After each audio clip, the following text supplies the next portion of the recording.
आप सभी भक्तों को चैत्र शुक्ल एकादशी, कामदा एकादशी की ढेर सारी शुभकामनाएं।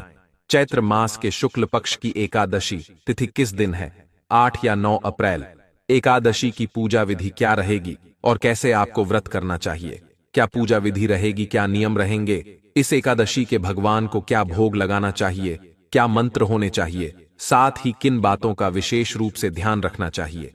यह अन्य एकादशियों से कैसे भिन्न है? एकादशी व्रत पारण कब करना है? नियम क्या है? पूजा विधि क्या रहेगी?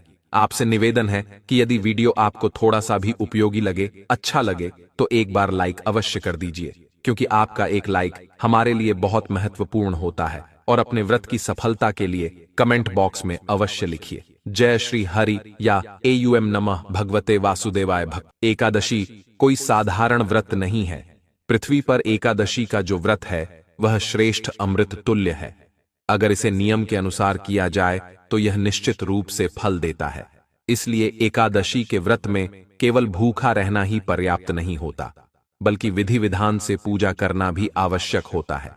इस दिन विशेष रूप से भगवान का भजन कीर्तन करना चाहिए, कथा सुननी चाहिए और व्रत के नियमों का पूरी श्रद्धा से पालन करना चाहिए। तभी जाकर यह व्रत सफल होता है। ऐसा हो ही नहीं सकता कि आप एकादशी का व्रत विधिपूर्वक करें और उसका पुण्य फल आपको न मिले। आवश्यकता होती है कि व्रत को सही प्रकार से नियमों को समझते हुए किया जाए। भगवान की पूजा के साथ साथ एकादशी व्रत में पारण की महिमा बहुत अधिक है और इसे सही प्रकार से करना अत्यंत आवश्यक होता है। यदि सही विधि से व्रत न किया जाए तो उसका पूरा लाभ नहीं मिलता। इसलिए हम आपको आने वाली कामदा एकादशी की संपूर्ण जानकारी देंगे कि यह व्रत कब किया जाएगा, पारण कब करना है और इसकी विधि क्या होगी। अब प्रश्न यह आता है कि इस व्रत को करना कैसे है, और अब आपको इसकी पूजा विधि और नियम विस्तार से बताएंगे। तो देखिए, इस एकादशी के नियम दशमी तिथि से ही शुरू हो जाते हैं। दशमी तिथि को कुछ चीजों का त्याग करना आवश्यक होता है, जैसे मसूर की दाल, चने की दाल, हरी पत्तेदार सब्जियां, शहद, लहसुन और प्याज। ये सभी चीजें पूरी तरह वर्जित मानी गई हैं। इसके अलावा सायंकाल का भोजन ग्रहण नहीं करना चाहिए, ऐसा पुराणों में वर्णित है। यदि आप इस नियम का पालन कर सकते हैं तो बहुत अच्छा है, और यदि किसी कारणवश नहीं कर पाते हैं तो भी दोष नहीं माना जाता। लेकिन यदि रात्रि भोजन करना हो तो उसमें लहसुन और प्याज जैसी तामसिक चीजों का प्रयोग न करें। रात्रि को दंत धावन करके सोएं और अगले दिन यानी एकादशी के दिन सूर्योदय से पहले उठने का प्रयास करें। यदि ब्रह्म मुहूर्त में उठ सकें तो और भी अच्छा होगा, लेकिन कम से कम सूर्योदय से पहले अवश्य उठें। उठने के बाद स्नान करके भगवान भास्कर को जल अर्पित करें। चूंकि यह खरमास की दूसरी एकादशी होगी, इसलिए इस दिन सूर्यदेव की आराधना का विशेष फल बताया गया है। इसलिए इस दिन सूर्यदेव को जल अर्पित करना बहुत शुभ माना जाता है। जल अर्पण के बाद अपने पूजा स्थल को स्वच्छ करें, पूजा सामग्री एकत्र करें और आसन लगाकर बैठें। अब बात आती है कि पूजा सामग्री में क्या क्या रखना चाहिए। अधिकतर सामग्री हर हिंदू परिवार में होती ही है, जैसे रोली, मोली, पान, सुपारी, लौंग, इलायची, धूप और दीप। भोग के लिए गले की मिठाई हो तो उत्तम है, अन्यथा मिश्री या फल का भोग भी लगाया जा सकता है। इसके अलावा देवी देवताओं की तस्वीर, इत्र, फूलों की माला और भगवान श्री हरि की प्रतिमा या चित्र अवश्य होना चाहिए। भगवान के आसन के लिए चौकी हो तो अच्छा रहेगा, और यदि पीला वस्त्र उपलब्ध हो तो उसे चौकी पर बिछाएं। यदि संभव हो तो कलश की स्थापना भी कर सकते हैं। एकादशी के दिन कलश स्थापना का भी विशेष महत्व बताया गया है, लेकिन यह वैकल्पिक है। यदि बड़े विधि विधान से पूजा करना चाहते हैं तो कलश रखें, अन्यथा केवल भगवान की तस्वीर रखकर पूजन करें। अब पूजन विधि के अनुसार सामग्री एकत्र कर लें और पूजा स्थल पर आसन लगाकर बैठ जाएं। पूजा शुरू करने से पहले जल से स्थान और सामग्री का शुद्धिकरण करें।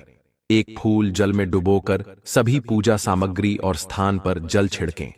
इससे स्थान और सामग्री पवित्र हो जाती है। इसके लिए निम्न मंत्र पढ़ा जाता है: ओम पवित्रो अपवित्रो व सर्वावस्था गतोपि वा यह स्मरेत पुंडरीकाक्षम स बाह्याभ्यंतरः शुचिः। इसके बाद भगवान की चौकी लगाएं और सबसे पहले भगवान की स्थापना करें। चौकी को शुद्ध करें और उस पर पीला वस्त्र बिछाएं। फिर भगवान को आसन प्रदान करें, फूल अर्पित करें और भावपूर्वक निवेदन करें कि भगवान इस स्थान पर विराजमान हो। इसके बाद भगवान की तस्वीर या प्रतिमा स्थापित करें और पूजा की अगली विधि शुरू करें। उसके बाद सीधे हाथ की ओर घी का दीपक जलाएं। घी के दीपक के लिए भी एक आसन रखें। आसन के रूप में एक पुष्प रखें और उसके ऊपर दीपक रखें। साथ ही धूप भी रखें। यह अनिवार्य रूप से स्थापित करना आवश्यक है। यदि आप कलश स्थापित करना चाहते हैं तो कर सकते हैं, और यदि कलश उपलब्ध न हो तो चिंता की बात नहीं, आप बिना कलश के भी पूजन कर सकते हैं। यदि कोई कहता है कि बिना चौकी के भगवान को स्थापित नहीं किया जा सकता तो यह गलत है। भगवान को आसन के रूप में पुष्प तो अर्पित किया ही जाता है, चाहे चौकी पर रखें या पृथ्वी पर, दोनों ही पूजन विधियां सही हैं। हमारी पूजा विधि बताने का उद्देश्य यही है कि चाहे कोई अमीर हो या गरीब, सभी लोग भगवान की कृपा कैसे प्राप्त कर सकते हैं, इसे समझाया जाए। यदि किसी का कच्चा घर भी हो तो वह भी भगवान की पूजा कर सकता है। बस एक स्थान चुनकर वहां भगवान के लिए फूल अर्पित करें और भावपूर्वक निवेदन करें कि प्रभु, यह आपका आसन है, कृपया विराजमान हो। यदि आपके पास प्रतिमा या तस्वीर है तो उसे वहीं स्थापित करें। चौकी हो या ना हो, पूजन का फल समान ही मिलेगा। पूजन शुरू करने से पहले अपने हाथ धो लें। इसके बाद जल लें और आचमन करें। अपने सीधे हाथ में जल लेकर निम्न मंत्र का उच्चारण करें और जल ग्रहण करें। ओम केशवाय स्वाहा, ओम माधवाय स्वाहा, ओम नारायणाय स्वाहा। इसके बाद थोड़ा जल अपने सीधे हाथ में लें और आचमन करें। फिर मौली बांधें, और यदि परिवार के सदस्य भी पूजन कर रहे हैं तो उन्हें भी तिलक लगाएं और मौली बांधें। भगवान का पूजन करने से पहले स्वयं को पवित्र करना आवश्यक होता है, इसलिए यह प्रक्रिया करनी चाहिए। अब भगवान को अर्घ्य अर्पित करें। यदि आपके पास प्रतिमा है तो उसे किसी पत्ते पर रखें, और यदि तस्वीर है तो उसके सामने एक पत्ते पर पूजा सामग्री अर्पित करें। पूजा में जो सामग्री चढ़ानी है उसके लिए एक कटोरी लें और उसमें जल भरें। फिर अर्घ्य अर्पण करने के लिए एक एक चम्मच जल चढ़ाएं और निम्न मंत्र बोलें। ओम भूर्भुवः स्वः, ओम श्री नारायणाय नमः। यदि आप तस्वीर के सामने पूजा कर रहे हैं तो जल थोड़ा सा छिड़कें, और यदि प्रतिमा पर पूजा कर रहे हैं तो प्रतिमा पर स्नान कराएं। इसके बाद पंचामृत स्नान करें। पंचामृत बनाने के लिए दूध, दही, घी, शहद और शक्कर का मिश्रण करें। लेकिन चूंकि एकादशी के दिन शहद वर्जित होता है, इसलिए उसके स्थान पर गंगा जल मिलाएं। अब पंचामृत से भगवान का अभिषेक करें। यदि तस्वीर के सामने पूजन कर रहे हैं तो पंचामृत को जल में मिलाकर हल्का छिड़कें, और यदि प्रतिमा पर पूजन कर रहे हैं तो प्रतिमा को पंचामृत से स्नान कराएं। वह फूल पर पंचांग लगाइए और वह फूल भगवान को अर्पित कीजिए। स्नान के बाद भगवान को वस्त्र अर्पित करें। इसके लिए मंत्र का उच्चारण करें। ओम भूर्भुवः स्वः श्री नारायणाय नमः। भगवान को वस्त्र समर्पित करने के बाद जानू, इत्र लें और उसे अपने हाथों पर लगाकर भगवान को अर्पित करें। इत्र अर्पित करते समय मंत्र बोलें। ओम भूर्भुवः स्वः श्री नारायणाय नमः। इसके बाद भगवान को तिलक करें। तिलक के लिए रोली या कुमकुम लें और प्रेम पूर्वक भगवान को तिलक लगाएं। मंत्र उच्चारित करें। ओम भूर्भुवः स्वः श्री नारायणाय नमः। अब फूलों की माला भगवान को समर्पित करें। माला पहनाने के बाद धूप और दीप जलाएं। भगवान को धूप और दीप दिखाएं। मंत्र बोलें। ओम भूर्भुवः स्वः श्री नारायणाय नमः। अब भगवान को भोग अर्पित करें। यदि आपके पास नारियल की मिठाई है तो वह भगवान को अर्पित करें। मंत्र उच्चारित करें। ओम भूर्भुवः स्वः श्री नारायणाय नमः। इसके बाद भगवान को तांबूल अर्पित करें। तांबूल यानी पान के पत्ते, इन्हें 7 की संख्या में श्री हरि विष्णु को अर्पित करें। दक्षिणा के रूप में 1 रुपए का सिक्का या उससे अधिक अर्पित करें। अब हाथ जोड़कर भगवान से प्रार्थना करें कि प्रभु, हम यह कामदा एकादशी का पूजन और व्रत कर रहे हैं। कृपया हमें शक्ति दें कि इसे सफलतापूर्वक पूरा कर सकें। पूजन के बाद कथा श्रवण करें। इस दिन विष्णु सहस्रनाम का पाठ करना या सुनना अत्यंत शुभ माना जाता है। आप नारायण कवच का पाठ भी कर सकते हैं ताकि आपको सीधा लाभ मिल सके। इसके बाद भगवान की आरती करें और भोग अर्पित करें। रात्रि में जमीन पर शयन करें या भजन कीर्तन करके रात बिताएं। कामदा एकादशी की कथा के अनुसार मनुष्य अपने सुखों का चिंतन कर सकता है, किंतु जब यह चिंतन उसे उसके कर्तव्य से विमुख कर देता है, तब उसे कठिनाइयों का सामना करना पड़ता है। गंधर्व ललित की कथा में भी यही बताया गया है कि गलत कार्य करने के कारण उसे कष्ट सहना पड़ा, लेकिन भगवान विष्णु की भक्ति ने उसे मुक्ति दिलाई। भगवान विष्णु की कथा का कोई अंत नहीं है। वे मनुष्य को मनचाहा फल प्रदान करते हैं, किंतु जब मनुष्य परोपकार के लिए कर्म करता है और उसका फल दूसरों को समर्पित करता है, तब उसका पुण्य कई गुना बढ़ जाता है।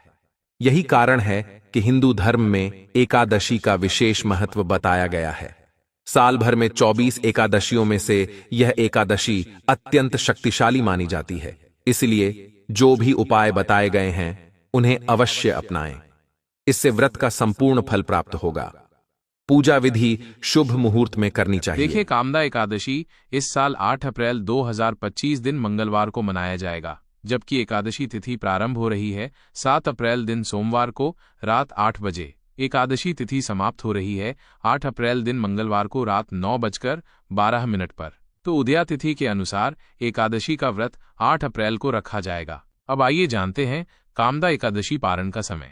देखिए, एकादशी पारण 9 अप्रैल 2025 दिन बुधवार को किया जाएगा। पारण का समय सुबह 6:02 से 8:34 तक। पारण विधि: सुबह जल्दी उठकर स्नान करें, भगवान विष्णु की पूजा करें और उन्हें भोग अर्पित करें।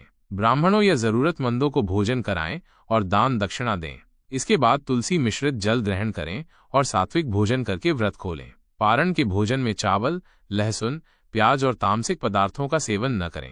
एकादशी तिथि भगवान श्री सूर्य और भगवान श्री विष्णु जी को समर्पित है। ऐसा कहा जाता है कि जो व्यक्ति एकादशी का व्रत करता है या फिर सूर्य देव की अच्छे से पूजा करता है, उसे मोक्ष की प्राप्ति होती है। शास्त्रों में ऐसा वर्णित है कि जो भी मनुष्य फाल्गुन माह के इस अति पावन महीने की एकादशी के दिन सूर्य भगवान की पूजा उपासना करता है एवं जल में उन्हें ये गुप्त चमत्कारी चीज मिलाकर अर्पित करता है, ऐसा व्यक्ति अपने जीवन में हर भौतिक सुख सुविधाओं को प्राप्त करता है। भगवान श्री सूर्य नारायण जी की कृपा से होगी आपकी सभी मनोकामना पूर्ण मिलेगी। सभी कष्टों परेशानियों से सदा के लिए मुक्ति माता लक्ष्मी जी की कृपा से आपके जीवन में इतना धन बरसेगा कि आप हो जाएंगे मालामाल धनवान करोड़पति। दोस्तों, हमारे हिंदू धर्म में अगर कोई सबसे पवित्र एवं पावन पुस्तक है जिसे स्वयं भगवान की वाणी कहा जाता है तो वह वेद है। हमारे संस्कृति में कुल 4 वेदों का वर्णन है और इन सभी 4 वेदों में भगवान श्री सूर्य नारायण के महत्व का वर्णन है। यजुर्वेद में कहा गया है कि सूर्य भगवान के नेत्र हैं, यानी कि भगवान सूर्य की मदद से समस्त सृष्टि को संचालित करते हैं। वहीं अथर्व वेद में सूर्य देव को हृदय की दुर्बलता हरने वाला बताया गया है, यानी कि अगर किसी व्यक्ति को हृदय संबंधित बीमारी है और वह भगवान श्री सूर्य की नियमित रूप से पूजा अर्चना करते हैं तो ऐसे लोगों के हृदय रोग समाप्त हो जाते हैं और वे लंबी आयु तक स्वस्थ रहते हैं। सूर्य पुराण के अनुसार सूर्य को ही समस्त जगत की उत्पत्ति का एकमात्र कारण निरूपित किया गया है और उन्हीं को संपूर्ण जगत की आत्मा तथा ब्रह्म बताया गया है। सूर्य पुराण के अनुसार समस्त सृष्टि का सृजन भगवान श्री सूर्य ने ही किया है और वही इसका पालन भी करते हैं। इसलिए प्रत्येक मनुष्य को अपने जीवन में नियम पूर्वक प्रतिदिन भगवान श्री सूर्य को जल अवश्य अर्पित करना चाहिए। लेकिन अगर प्रतिदिन जल देना संभव न हो तो किसी खास दिन जैसे कि एकादशी वाले दिन भगवान श्री सूर्य को जल अवश्य ही अर्पित करना चाहिए। आज की इस वीडियो में हम आपको भगवान श्री सूर्य नारायण को जल अर्पित करने के फायदे के बारे में बताने वाले हैं। साथ ही हम आपके जीवन से जुड़ी हुई तमाम परेशानियों के बारे में भी इस वीडियो में जिक्र करने वाले हैं, जिसका निवारण आप इस फाल्गुन माह के एकादशी के दिन सूर्य भगवान को सिर्फ 1 लोटा जल चढ़ाकर कर सकते हैं। तो दोस्तों, यह वीडियो आपके लिए एवं आपके पूरे परिवार के हर एक सदस्य के लिए अत्यंत ही महत्वपूर्ण होने वाली है। इसलिए इस वीडियो को अंत तक पूरा जरूर देखें एवं इसे अपने परिवारजनों के साथ भी अवश्य साझा करें ताकि वह भी इस वीडियो में बताए गए उपायों को करके अपने जीवन में सकारात्मक बदलाव को आमंत्रित कर सके। लेकिन दोस्तों, वीडियो में आगे बढ़ने से पहले अगर आप भी अपने जीवन में भगवान श्री सूर्य नारायण की विशेष कृपा प्राप्त करना चाहते हैं तो कमेंट सेक्शन में जय श्री सूर्यदेव लिखकर हमारे इस चैनल को सब्सक्राइब जरूर कर ले दोस्तों। परम तेजस्वी सूर्यदेव के गुणों का वर्णन कोई भी एक मुख से नहीं कर सकता। शास्त्रों के अनुसार किसी भी व्यक्ति के जीवन में सकारात्मक एवं नकारात्मक दोनों ही बदलावों के कारक अगर कोई है तो वह सूर्यदेव ही है, क्योंकि सूर्यदेव प्रत्येक मनुष्य को उसके कर्मों के अनुसार फल प्रदान करते हैं। अगर कोई व्यक्ति अपने जीवन में नियम बनाकर प्रतिदिन भगवान श्री सूर्य नारायण की पूजा अर्चना करता है, उन्हें जल अर्पित करता है, तो उसके जीवन के तमाम दुख दूर हो जाते हैं। वहीं शास्त्रों में ऐसा भी कहा गया है कि जो भी मनुष्य भगवान श्री सूर्य नारायण का अपमान करता है एवं उन्हें गलत विधि से जल चढ़ाता है, ऐसा व्यक्ति घोर पाप का अधिकारी है एवं ऐसे लोगों पर भगवान श्री सूर्य अत्यंत क्रोधित हो जाते हैं, जिस वजह से उसे अपने जीवन काल में तमाम मुश्किलों एवं तकलीफों का सामना करना पड़ सकता है। इसलिए दोस्तों, आपको भगवान श्री सूर्य को जल चढ़ाने के नियमों के बारे में ज्ञात होना ही चाहिए। दोस्तों, शास्त्रों में भगवान श्री सूर्यदेव को स्वयं नारायण का अंश कहा गया है, और यह जो पावन महीना चल रहा है फाल्गुन का, यह भगवान श्री हरि विष्णु का ही यानी कि भगवान नारायण का ही महीना है। दोस्तों, भगवान श्री सूर्य नारायण की पूजा एवं उनके महत्व के बारे में भगवान श्री कृष्ण ने भी कई बार जिक्र किया है। एक पौराणिक कथा के अनुसार भगवान श्री कृष्ण के बेटे सांब को उनकी गलतियों के वजह से भगवान श्री कृष्ण ने ही श्राप दे दिया था, जिसके कारण उनके पूरे बदन में कुष्ठ रोग हो गया था। बाद में सांब को अपनी गलतियों का एहसास हुआ, और जब उन्होंने अपने पिता यानी कि श्री कृष्ण से इस रोग का निवारण पूछा, तो उन्होंने सांब को भगवान श्री सूर्य के मंदिरों को बनाने के साथ उनकी नियमित पूजा करने का, उन्हें नियमित जल अर्पित करने का आदेश दिया, जिसके बाद से ही सांब को कुष्ठ रोग से मुक्ति मिली। यहाँ तक कि इस युग के विज्ञान ने भी इस बात को मान्यता दी है कि जब भी भगवान श्री सूर्य नारायण की किरण हमारे शरीर को छूकर उसे अवशोषित करती है, तो सूर्य के प्रकाश की वजह से हमारे त्वचा पर जो भी सूक्ष्म जीवाणु होते हैं उनका नाश पल भर में हो जाता है। साथ ही त्वचा रोग से संबंधित लोगों के लिए भी भगवान सूर्य की सुबह की किरणें बेहद लाभप्रद होती हैं। अगर किसी व्यक्ति की हड्डियां कमजोर है तो उन्हें भी भगवान श्री सूर्य को नियमित रूप से जल अर्पण करना चाहिए, क्योंकि आपकी जानकारी के लिए आपको बता दें कि इस पूरे संसार में सूर्य ही एकमात्र विटामिन डी को उत्सर्जित करने वाले प्राकृतिक जरिया है, और प्रतिदिन जिस भी व्यक्ति पर सूर्य भगवान जी की किरणें पड़ती हैं, उसके शरीर में ऊर्जा का अद्भुत संचार होने लगता है, और ऐसे व्यक्ति जीवन में सदा ही सभी रोगों से मुक्त रहते हैं।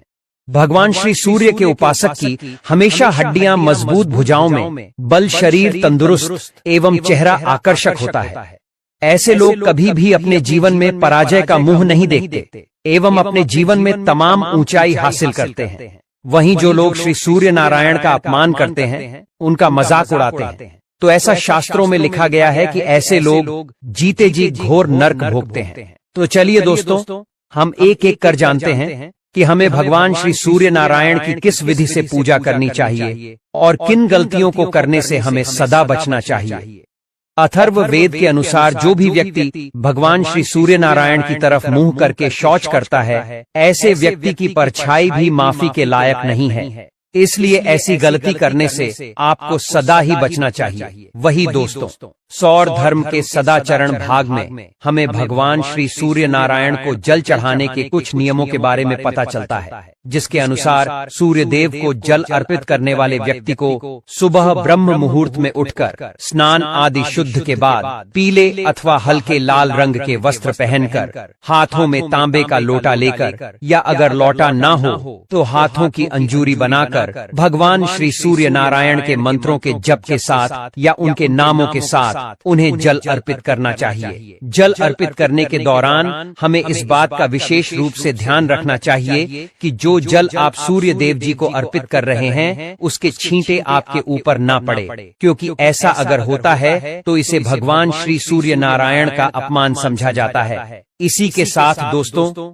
जब भी आप भगवान श्री सूर्य नारायण को जल अर्पित कर रहे हो, तो आपको इस बात का भी ध्यान रखना चाहिए कि जिस भी लोटे से आप भगवान सूर्य को जल अर्पित कर रहे हैं, उस लोटे में आपके अंगूठे स्पर्श नहीं होने चाहिए। और अगर आप अपने हाथों से जल अर्पित कर रहे हैं तो आपके हाथों की तर्जनी उंगली और अंगूठा आपस में संपर्क में नहीं आने चाहिए, क्योंकि उंगली और अंगूठे के मिलन से राक्षसी मुद्रा का निर्माण होता है और हमें राक्षसी मुद्रा में कभी भी भगवान श्री सूर्य को जल अर्पित नहीं करना चाहिए। चलिए दोस्तों, अब हम जानते हैं कि फाल्गुन के इस पावन महीने के एकादशी तिथि के दिन सूर्य देव को जल चढ़ाने वाले लोटे में वह कौन सी चीज आपको मिलानी है जिसे मिलाने के बाद आपकी जिंदगी बदल जाएगी।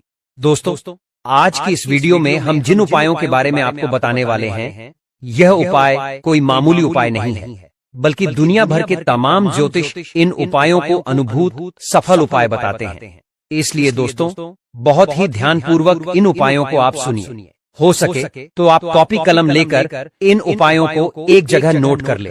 तो चलिए जानते हैं इन उपायों के बारे में। अगर आपका मन एकाग्र नहीं है और आप किसी भी कॉम्पिटिटिव एग्जाम की तैयारी कर रहे हैं, या फिर आप स्कूल कॉलेज स्टूडेंट हैं और आपके मार्क्स अच्छे नहीं आते, तो आपको इस फाल्गुन के भगवान श्री सूर्य नारायण को जल देने वाले लोटे में नीले रंग का गुलाल मिलाकर अर्पित करना चाहिए। ऐसा करने से आपकी एकाग्रता शक्ति में जबरदस्त वृद्धि होगी और जो भी पाठ का अध्ययन आप करेंगे वह पाठ आपको तुरंत ही कंठस्थ हो जाएगा। दोस्तों, हमारे शास्त्रों में हमें इस बात का वर्णन मिलता है कि भगवान श्री सूर्य अतुलित बल, बुद्धि एवं पराक्रम के देवता हैं। श्री हनुमान जी महाराज को सूर्यदेव ने ही शिक्षा दी, इसलिए हनुमान जी के गुरु सूर्यदेव ही हैं। इसी वजह से जो भी मनुष्य भगवान श्री सूर्य की नियमित रूप से पूजा करता है, सोमवार के दिन उन्हें एक लोटा जल अर्पित कर देता है, तो उसके ऊपर भगवान बजरंग बली और सूर्यदेव दोनों की कृपा बरसती है। इसके अलावा दोस्तों, जिन भी माता बहनों के पुत्र नहीं हो रहे, ऐसी माता बहनें पुत्र प्राप्ति की कामना हेतु भगवान सूर्य को जल अर्पित करने वाले लोटे में यह एक खास एवं गुप्त चमत्कारी चीज है। ऐसा करने से आपको निश्चित रूप से 41 दिनों के अंदर कोई न कोई शुभ समाचार सुनने को मिलेगा, क्योंकि प्राचीन समय से ही पुत्र प्राप्ति हेतु महिलाएं भगवान श्री सूर्य नारायण की पूजा अर्चना करते आ रही हैं। एक पौराणिक कथा के अनुसार महर्षि कश्यप की पत्नी अदिति को भगवान श्री सूर्य नारायण के पूजा उपासना के बाद ही तेजस्वी पुत्र की प्राप्ति हुई थी। बस आपको करना यह है कि आपको इस फाल्गुन के पावन महीने के बाद कर भगवान श्री सूर्य को जल देने वाले लोटे में थोड़ा देसी गाय का शुद्ध घी एवं दूध डाल लेना है और फिर आपको ओम सूर्याय नमः ओम भास्कराय नम मंत्र का निरंतर जाप करते हुए इस जल को सूर्य देवता को अर्पित करना है। ऐसा लगातार 41 दिनों तक करने से आपको निश्चित ही फल मिलेगा। ये उपाय माताएं अपने संतान की रक्षा के लिए भी कर सकती हैं। इसी के साथ दोस्तों, अब हम आपको कुल ऐसी 8 चीजों के बारे में बताने वाले हैं जिन्हें कि अगर आपने सूर्य भगवान को जल देने वाले लोटे में खिला लिया तो निश्चित रूप से आपको इसका शुभ फल प्राप्त होगा। लेकिन उससे पहले अगर आप भी अपने जीवन में भगवान सूर्य की कृपा पाना चाहते हैं तो कमेंट में जय श्री सूर्यदेव लिखकर इस चैनल को सब्सक्राइब जरूर कर लें। दोस्तों, हमारे शास्त्रों में सूर्य को जल चढ़ाने के कई वैज्ञानिक एवं आध्यात्मिक लाभ बताए गए हैं, जिन्हें कि हम आज के इस वीडियो में एक एक कर जानने का प्रयास करेंगे। दोस्तों, सूर्य भगवान को जल अर्पित करने का सबसे पहला लाभ तो यह होता है कि सूर्य भगवान को जो व्यक्ति नियमित रूप से प्रतिदिन जल अर्पित करता है, उसकी आंख की रोशनी हमेशा तेज रहती है। वैज्ञानिकों ने भी ऐसा माना है कि सुबह के वक्त जो सूर्य की किरणें होती हैं, वह हमारे आंखों के लिए बेहद लाभदायक होती है। दोस्तों, सूर्य के प्रकाश के वजह से ही हमें इस पृथ्वी पर सारी चीज दिखती है। शायद आपने पढ़ा भी होगा कि सूर्य से जो प्रकाश निकलती है वह 7 रंगों की होती है, और अगर हम सूर्य को एक सीधी धारा में जल अर्पित करते हैं तो सूर्य का प्रकाश उस जल से होकर हमारे आंखों पर एवं हमारे शरीर पर सकारात्मक प्रभाव डालता है। जब सूर्य का प्रकाश जल से होता हुआ आपके शरीर को स्पर्श करता है तो आपके अंदर की सारी नकारात्मक ऊर्जा नष्ट हो जाती है। इसी के साथ ही दोस्तों, जो भी व्यक्ति प्रतिदिन खास करके सोमवार वाले दिन भगवान श्री सूर्य नारायण को जल अर्पित करता है, उसे बल बुद्धि का अद्भुत आशीर्वाद प्राप्त होता है। क्योंकि दोस्तों, जैसा कि हम सभी जानते हैं कि इस धरती पर अगर कोई प्राकृतिक चीज मौजूद है जिससे विटामिन डी का उत्सर्जन होता है तो वह केवल सूर्यदेव ही है। वैज्ञानिकों के अनुसार सुबह का जो वक्त होता है, जिस वक्त भगवान श्री सूर्य अपने लाल और पीले रंग में आकाश में विद्यमान होते हैं, उस वक्त सूर्य भगवान से ज्यादा अच्छा विटामिन डी का स्रोत और कुछ भी नहीं हो सकता। इसके साथ ही दोस्तों, हम आपको यह भी बता दें कि सूर्य को जो व्यक्ति प्रतिदिन जल देता है, उसके शरीर में रोग प्रतिरोधक क्षमता का विकास होता है, जिस वजह से सूर्य को प्रतिदिन जल देने वाले व्यक्ति को कभी भी सर्दी, नजला, जुकाम जैसी बीमारियां परेशान नहीं करती। जैसे ही सूर्य की पहली किरण आपके शरीर को स्पर्श करती है, वैसे ही सभी प्रकार के जीवाणु, विषाणु सूर्य की असीम ऊर्जा की वजह से अपने प्राण त्याग देते हैं और आप रोग मुक्त हो जाते हैं। चलिए अब हम जानते हैं एकादशी के दिन भगवान सूर्य देव को जल अर्पित करने वाले जल में हमें क्या डालना है। तो कल जब आप सुबह भगवान सूर्य देव को अर्घ देंगे तो उसमें थोड़े से चावल मिला लीजिए। इससे क्या होगा, इससे आपकी सभी मनोकामनाएं जो हैं वो पूरी होंगी। साथ ही भाग्य का साथ बहुत से लोगों को नहीं मिलता है। बहुत से लोग कमेंट करते हैं कि हमारा भाग्य साथ नहीं देता है। ऐसे में श्री सूर्य को भाग्य का कारक माना गया है, प्रबल कारक माना गया है। जब आप भगवान सूर्य देव को सुबह जल देते हैं तो जल देते समय आपको गायत्री मंत्र का जाप करना है। यदि आपके आत्मविश्वास में कमी आ गई है, पराक्रम में कमी आ गई है और आत्मविश्वास आपका कमजोर होता जा रहा है, तो ऐसे में आप फाल्गुन मास के बड़ा सोमवार के दिन अपने माथे पर केसर से लाल चंदन का तिलक लगाएं। साथ ही केसर मिश्रित लाल चंदन जल में डालकर भगवान सूर्य देव को अर्घ्य दे। सूर्य देव को जब आप जल में लाल चंदन और केसर डालकर अर्पित करेंगे,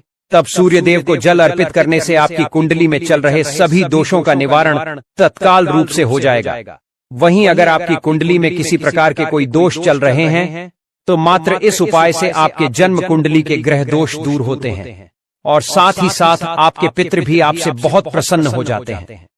वहीं यदि आप किसी बीमारी से परेशान हैं, तो ऐसे में सूर्य देव को जल में पीला कनेर का पुष्प मिलाकर चढ़ाना बहुत ही शुभ होता है। ऐसा करने से बीमारियों से राहत मिलती है। वहीं अगर किसी व्यक्ति को नींद आने में परेशानी या ब्लड प्रेशर की समस्या है, तो उस जल में कच्चा दूध मिलाकर सूर्य देव को चढ़ाना चाहिए। इससे लाभ मिलता है। शत्रुओं से मुक्ति के लिए करें यह उपाय। अगर कोई व्यक्ति शत्रुओं से परेशान है तो उसे जल में साबुत लाल मिर्च मिलाकर सूर्य देव को अर्पित करनी चाहिए। इससे शत्रुओं से छुटकारा मिलता है। जीवन में ऊर्जा की कमी है तो इसके लिए जल में लाल गुलाल मिलाकर फाल्गुन बड़ा सोमवार विजया एकादशी के दिन सूर्य देव को अर्पित करना चाहिए। अगर लाल गुलाब मौजूद नहीं है तो आप लाल गुड़हल का फूल भी डालकर सूर्य देव जी को अर्पित कर सकते हैं। इससे लाभ मिलता है। अगर आप धन की कमी से परेशान हैं तो इससे छुटकारा पाने के लिए जल में शक्कर मिलाकर सूर्य देव को इस विजया एकादशी के बड़ा सोमवार के दिन अर्घ देना अत्यंत लाभकारी होता है। इससे व्यक्ति की आर्थिक समस्याएं दूर होती हैं। सूर्य को अर्घ देते समय जल में कुछ चीजें जैसे हल्दी, कुमकुम, अक्षत आदि चीजें मिला दिए जाते हैं तो विवाह में आने वाली अड़चनों से लेकर नौकरी में आ रही समस्याओं तक से मुक्ति मिलती है। इस दिन विशेष रूप से तुलसी माता की पूजा की जाती है, क्योंकि तुलसी को भगवान विष्णु की प्रिय और धन की देवी लक्ष्मी का रूप माना जाता है। अगर आप इस दिन तुलसी से जुड़े कुछ खास उपाय करते हैं तो यह आपके घर में सुख, शांति और समृद्धि लाने में मदद करता है। आइए जानते हैं एकादशी पर तुलसी से जुड़े कौन से उपाय किए जाने चाहिए। सबसे पहला काम, तुलसी में कलावा बांधना। शास्त्रों के अनुसार एकादशी के दिन तुलसी के पौधे में कलावा बांधना बहुत शुभ माना जाता है। खासकर शादीशुदा लोग इसे अवश्य करें। कलावा बांधने से घर में सुख शांति बनी रहती है और वैवाहिक जीवन में सुख समृद्धि आती है। साथ ही यह घर में सामंजस्य और प्रेम बढ़ाने के लिए भी लाभकारी माना जाता है। भक्तों, दूसरा उपाय तुलसी में कच्चा दूध चढ़ाना। एकादशी के दिन तुलसी के पौधे में कच्चा दूध चढ़ाना एक अत्यंत मंगलकारी उपाय है। यह न केवल धार्मिक दृष्टि से महत्वपूर्ण है, बल्कि इससे घर में सकारात्मक ऊर्जा का संचार होता है और सभी समस्याओं से मुक्ति मिलती है। कच्चा दूध चढ़ाने से तुलसी माता की कृपा मिलती है, जिससे घर में सुख समृद्धि का वास होता है। तीसरी बात, तुलसी में लाल रंग की चुनरी अर्पित करना। एकादशी के दिन तुलसी माता को लाल रंग की चुनरी अर्पित करना चाहिए। लाल रंग शुभता और समृद्धि का प्रतीक होता है। इस दिन तुलसी के पौधे में लाल चुनरी चढ़ाने से घर में लक्ष्मी का वास होता है और आर्थिक स्थिति में सुधार आता है। यह उपाय घर की समृद्धि और खुशहाली के लिए बेहद प्रभावी माना जाता है। अगला उपाय, शाम के समय तुलसी के पौधे के नीचे घी का दिया जलाना एक और महत्वपूर्ण उपाय है। दिया जलाने से घर में लक्ष्मी का वास होता है और आर्थिक समस्याओं से मुक्ति मिलती है। यह उपाय विशेष रूप से एकादशी के दिन बहुत ही प्रभावी होता है, क्योंकि इस दिन दिया जलाने से घर में सकारात्मक ऊर्जा का प्रवाह होता है और आर्थिक संकट दूर होते हैं। एकादशी के दिन तुलसी माता की पूजा करना बेहद महत्वपूर्ण है। तुलसी पूजा के दौरान विशेष रूप से तुलसी के मंत्रों का जाप करना चाहिए। यह मंत्र जाप घर में सुख समृद्धि और लक्ष्मी माता की कृपा प्राप्त करने के लिए बहुत लाभकारी होता है। साथ ही तुलसी पूजा से घर में हर तरह के संकटों का नाश होता है और सभी कार्यों में सफलता मिलती है। एकादशी का व्रत रखने से मनुष्य को हर तरह के पाप कर्म से मुक्ति मिल जाती है। मान्यता है कि इस दिन पूजा, व्रत, दान आदि धार्मिक कार्य करने वालों पर लक्ष्मी नारायण जी के साथ साथ पितरों की भी विशेष कृपा बरसेगी। इसलिए दोस्तों, आप लोगों को भी इस दिन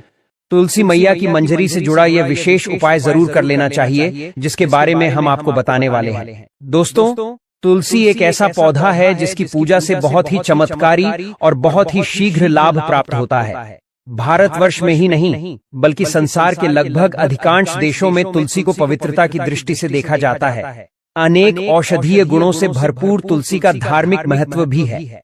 अनेक धार्मिक अनुष्ठानों और तांत्रिक प्रयोग में इसका उपयोग होता है। पुराणों में तुलसी को भगवान विष्णु की पत्नी होने का गौरव मिला है। इसी कारण तुलसी जगत जननी भी है। परमात्मा के अनेक दुर्लभ वरदान में बरगद तुलसी को अमृत का प्रतिरूप भी कहा गया है। जहाँ तुलसी का पौधा लगा होता है वहाँ ब्रह्मा, विष्णु, महेश यानी त्रिदेव का निवास होता है और तुलसी की पूजा करने से बड़ा महापाप भी उसी प्रकार नष्ट हो जाते हैं जैसे सूर्य के उदय होने पर अंधकार नष्ट हो जाता है। शास्त्रों के अनुसार जिन घरों में तुलसी का पौधा होता है उस घर में सुख, शांति और समृद्धि सदैव बनी रहती है। भगवान विष्णु और उनके अवतारों जैसे रामकृष्ण की पूजा और प्रसाद में तुलसी का पत्ता होना सबसे जरूरी माना जाता है, क्योंकि इसके बिना पूजा पूर्ण नहीं मानी जाती है। इन्हीं कारणों से सभी हिंदू परिवारों के घर आंगन में तुलसी का पौधा लगा होना जरूरी हो जाता है। और अगर आपके घर भी माता तुलसी विद्यमान है तो आपको उनसे जुड़े कुछ नियमों के बारे में पता होना अति आवश्यक है।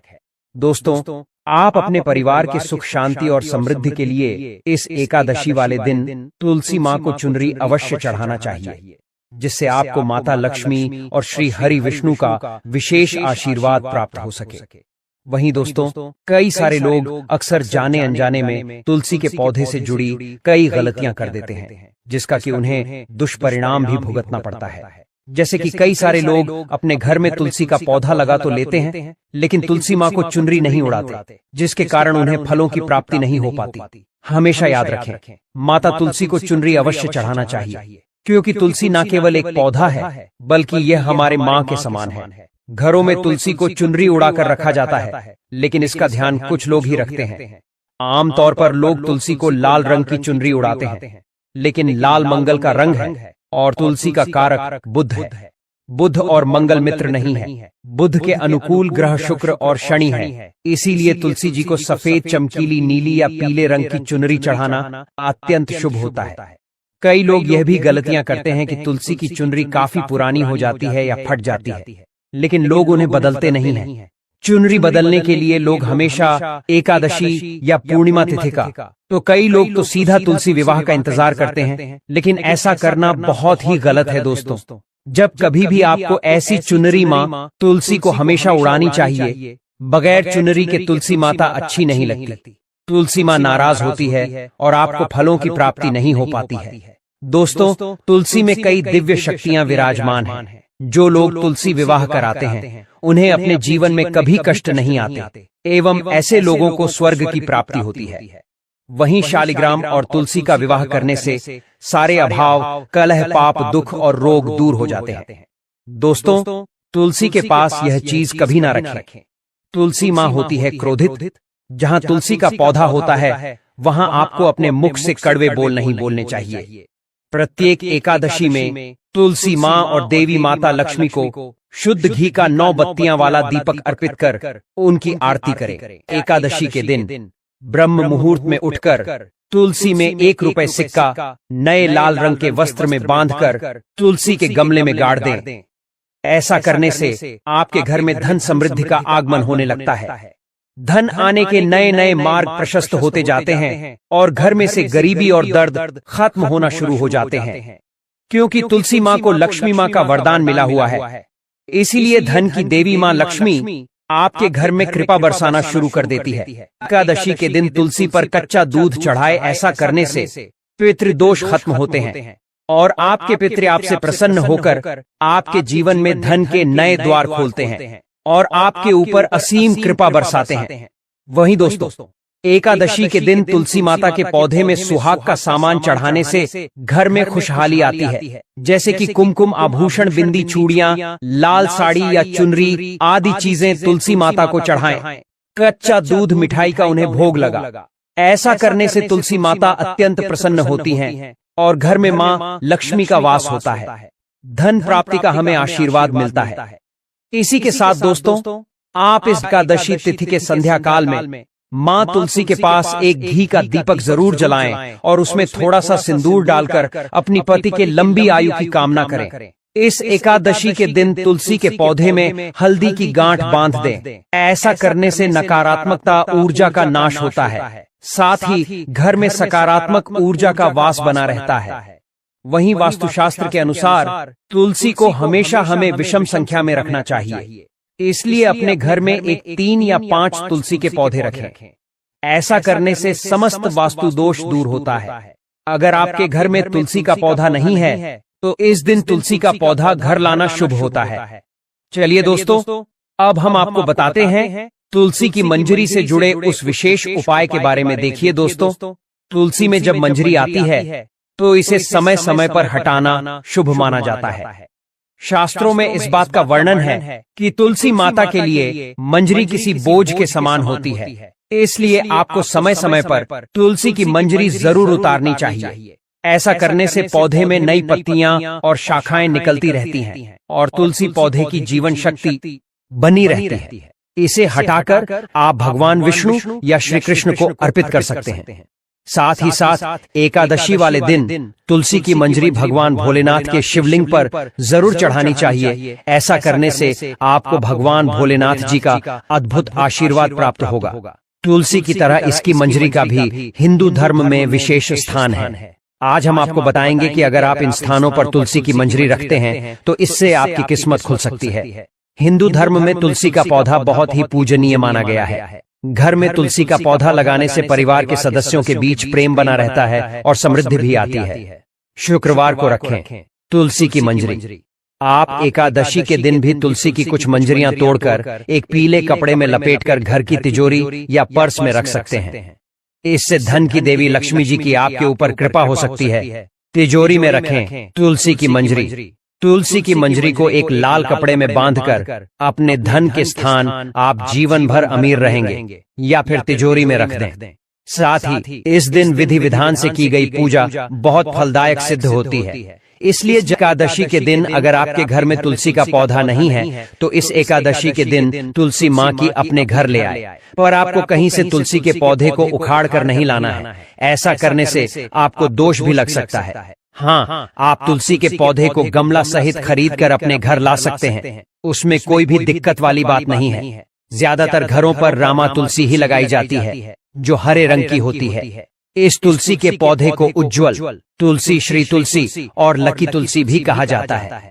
कहते हैं रामा तुलसी घर में लगाने से हमारे जीवन के सारे कष्ट दूर होते हैं और सुख, समृद्धि और खुशहाली से पूरा घर भर जाता है। इसी के साथ दोस्तों, एकादशी के दिन आटे से बना हुआ दीपक का भी अपना एक अलग ही महत्व होता है, क्योंकि आटे के दीपक को सबसे ज्यादा शुभ और पवित्र माना जाता है। आटे का दीपक तुलसी के नीचे जलाने से आपको मां लक्ष्मी के साथ मां अन्नपूर्णा और श्री हरि विष्णु जी का भी आशीर्वाद मिलता है। अगले दिन इस दीपक को आप गाय को खिला दें। इस उपाय से शुभ फल के साथ आपकी आर्थिक स्थिति भी मजबूत होगी। और इस दिन तुलसी पर यदि आप घी का दीपक लगा रहे हैं तो उसे लगाने से पूर्व उसमें थोड़ा सा अक्षत अवश्य डालें और दीपक जलाएं। इस उपाय से दरिद्रता दूर भागती है और मां लक्ष्मी प्रसन्न होती है। अमावस्या के दिन लाल कपड़े में तुलसी के पत्ते लपेटकर घर की तिजोरी में रखें। फिर पूजा के दौरान उन पत्तों को मां लक्ष्मी एवं भगवान विष्णु के चरणों में अर्पित करें। इसके बाद तुलसी के पत्तों के साथ 1 रुपए का सिक्का लाल कपड़े में लपेटकर अपने पर्स में रख लें। इससे धन लाभ के योग बनने लगेंगे। लेकिन पत्ते आपको एकादशी के दिन नहीं बल्कि एक दिन पहले ही तोड़ लेने हैं। क्योंकि एकादशी वाले दिन तुलसी के पत्तों को तोड़ना वर्जित बताया गया है। साथ ही साथ रविवार के दिन भूलकर भी तुलसी के पत्तों को ना तो स्पर्श नहीं करना चाहिए और ना ही उन्हें जल अर्पित करना चाहिए। ऐसा करने से घोर पाप लगता है। इसके साथ दोस्तों, इस एकादशी के दिन जब आप प्रातःकाल सोकर उठे, सर्वप्रथम आप माता तुलसी के दर्शन करें। इससे आपके समस्त पाप कट जाएंगे। फिर नित्य कर्मों से निवृत्त होने के बाद अपने स्नान वाले जल में थोड़ी सी तुलसी की मिट्टी अवश्य मिला लें। इससे आपकी कुंडली में शुक्र का भाव मजबूत होगा और आपको अपने जीवन में आर्थिक तंगी से छुटकारा मिल जाएगा। आइए जानते हैं इस एकादशी से जुड़ी कथा। इस एकादशी को कामदा एकादशी कहा जाता है और इसका विशेष महत्व है। शास्त्रों में एक वृतांत मिलता है जिसमें ललिता और ललित नामक स्त्री और पुरुष की कथा आती है। राजा पंडरी के दरबार में ललिता और ललित नृत्य गान का कार्य करते थे। ललित अपनी पत्नी ललिता के प्रेम में इतना डूब गया कि वह अपने कार्य से ध्यान भटका बैठा। राजा ने इसे अपना अपमान समझकर उसे श्राप दे दिया कि वह राक्षस योनि में चला जाए। राक्षस बन जाने के कारण ललित भारी संकटों में घिर गया और अत्यधिक पीड़ा सहने लगा। यह देखकर उसकी पत्नी ललिता बहुत दुखी हुई और उसने सोचा कि अपने पति को इस कष्ट से कैसे मुक्त कराए। वह इधर उधर भटकती रही और इसी दौरान वह विंध्याचल पर्वत पर पहुंच गई। वहां उसकी भेंट आर्षि श्रृंगी से हुई। ललिता ने उन्हें अपनी पूरी व्यथा सुनाई और प्रार्थना की कि वे कोई उपाय बताएं जिससे उसके पति को श्राप से मुक्ति मिल सके। आर्षि श्रृंगी ने उसे बताया कि चैत्र मास के शुक्ल पक्ष की कामदा एकादशी के दिन सुबह जल्दी उठकर स्नान आदि करके व्रत का संकल्प करें। भगवान से प्रार्थना करें कि इस व्रत के पुण्य प्रभाव से उसके पति को राक्षस योनि से मुक्ति मिले। विधि विधान से भगवान का पूजन करें, पंचोपचार से पूजा करें और भगवान को गले की बर्फी का भोग अर्पित करें। सायंकाल भजन कीर्तन करें और रात्रि में जागरण करें। अगले दिन द्वादशी को व्रत का पारण करें। आर्षि श्रृंगी ने आश्वासन दिया कि इस व्रत के पुण्य प्रभाव से ललिता के पति को अवश्य ही राक्षस योनि से मुक्ति मिलेगी। जब कामदा एकादशी आई तो ललिता ने बताए गए विधि विधान से व्रत किया और इसका संपूर्ण पुण्य अपने पति को समर्पित कर दिया। व्रत के प्रभाव से ललित तुरंत ही राक्षस योनि से मुक्त होकर सुंदर मनुष्य रूप में आ गया। न केवल उसे नया जीवन मिला बल्कि वह और ललिता ऐश्वर्य को भोगते हुए स्वर्ग लोक चले गए। यही कारण है कि कामदा एकादशी का विशेष महत्व बताया गया है।